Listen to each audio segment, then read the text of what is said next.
Okay, ladies and gentlemen, we'd like to reconvene, and we are working our way through the blueprint for Maryland's future funding formula work group recommendations, and I think we're up to number 3. Is that right, Rachel? Yes, we have gotten to number 3.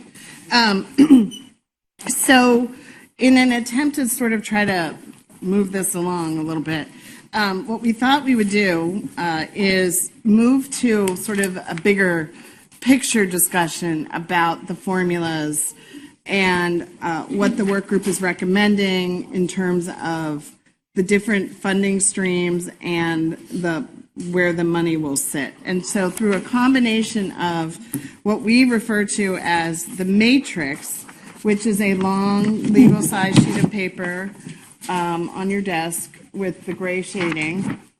And then right either in front of it or behind it is what we call is a packet, a stapled packet. And the top page says recommended per pupil foundation calculation. And so we're going to walk through these two documents, kind of the matrix first and then the per pupil amounts, but they interact with each other. And so actually, Justin, do you want to give an overview of the matrix? Sure. So I believe this looks familiar for those of you who've been, with us now for 3 years. What we've tried to do within the matrix is designate the areas of funding that are going to be wealth equalized. And so that is anything within the box will be wealth equalized. Anything to the right of the box is either fully state administered, a state categorical, so it'll be fully funded by the state, or short-term funding. Again, it will be coming from the state, but it's only in a short term. It will be gone before the full implementation. And then within the box, within the equalized, the wealth equalized formulas, we are looking at the 4 current formulas, which include the foundation formula, special education, comp ed, and English learners, and adding a pre-kindergarten funding stream, at least until full implementation. We've talked about keeping that to the side because districts will be implementing pre-K and the percentage of students in that at different rates. The concentration of poverty calculation, which is done at a school level. And then what we're calling equalized categoricals. So it's a number of the recommendations that really have a trigger in something like teachers getting their national board certification or students being CCR ready, college and career ready.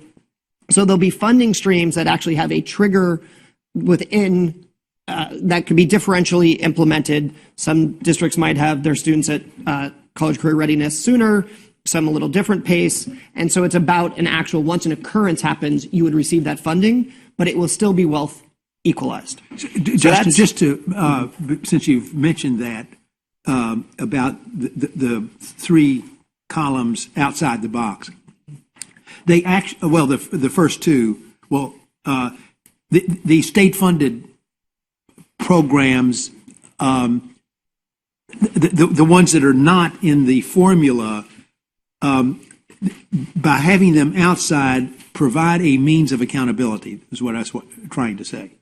That, in other words, funds don't flow until something is successfully implemented. I think for some of the categories, Chairman, for one example, I think where that's not quite the same is concentration of poverty. Right. Yeah, I've set that aside. Yeah, set that aside. Yeah. But for example, the career ladder for teachers, right? Well, the career ladder. So the career ladder is inside the equalization box. Right. But it won't happen. So anything in the equalized categorical, or for the most part in the equalized categorical, has a trigger, to your point. Right. Something has to occur. Right. Before funding will be derived. I was just trying to make the point that there is accountability built into some of these allocations. Absolutely. Yeah. Absolutely. So to walk through, most of where the funding is coming from is similar to where we left off a few months ago. It's been months. there have been a couple differences. And so I think we might just walk through everything again to know where stuff is, and then we'll highlight what has changed. And so in policy area 1, which is pre-K, the pre-K expansion will come under a pre-K formula. There will be, so that is within the equalized box. Capacity building within that is a state categorical, which will be state funded, run locally. The Judy and Family Support Centers, similarly state funded, run locally. Policy area 2 is really around changing the teaching, the whole teaching profession, the career ladder. The first piece is the teacher preparation and collaboratives. Part of that is state categorical. Part of that is some short-term funding. The teaching scholarships, which I believe we've already talked about some today, that is a state-administered program. And so then next we have the raising the teacher salaries and career ladder. So this is one where when we look at the numbers, we're going to want to talk about this differential. All of the raising the salaries is are in the formulas. So all of that is in the formulas. The career ladder costs, and this is where the chairman had talked about this, the career ladder costs are going to be linked to actual occurrence in a change in the career ladder within districts. And so you will actually have to see something happening, and one of the things we've talked a lot about is teachers receiving that National Board Professional Teaching Standing Certificate in order for the funding to follow, and that will likely happen at a differential rate between districts. And so it is equalized, but it's not in the other formulas. It will happen, districts will be funded as they put into place their career ladder, and they actually have occurrence where teachers start to move up and across their career ladder. Additional pre-K teachers within the pre-K formula. The principal career ladder has been left in the foundation formula. The National Board for... Excuse me just one second, Justin. Senator Pinsky has a question. It's a quick question, Justin. Under teacher salaries career ladder, explain why there are X's on all of these other categories. I mean, yeah, just... Yeah, no, absolutely. Sorry. Within the modeling, we know that the additional costs for salary are spread across these different categories of students. And so not all of the new funding would fall into the base or the foundation. Some of that's going to also need to be attributed to comp ed teachers, to special education teachers, to English learner teachers. And so we're just making, and we'll see it as we walk through the per pupil, we are recognizing the fact that all teachers in the system will have higher salaries, and we're making sure that we account for that in all of the different formulas. Yes, Delegate Kaiser. Thank you, Mr. Chairman.